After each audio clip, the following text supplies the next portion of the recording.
દાંતાના મંડારા વાસના બાળકો વોકળાના કિનારે ફસાયા। ધોધમાર વરસાદથી વોકળામાં વરસાદી પાણી ભરાયા।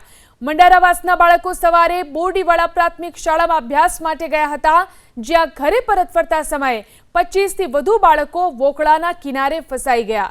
બાળકોને લેવા આવેલા વાલીઓ પણ વોકળાના સામે કાંઠે કલાકો સુધી રાહ જોઈ અને ઊભા રહેવા માટે મજબૂર બન્યા।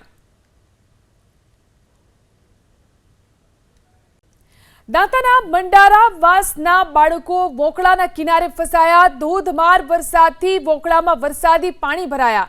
મંડારા વાસના બાળકો સવારે બોરડીવાળા પ્રાથમિક શાળામાં અભ્યાસ માટે ગયા હતા, જ્યાં ઘરે પરત ફરતા સમયે 25 થી વધુ બાળકો વોકળાના કિનારે ફસાઈ ગયા।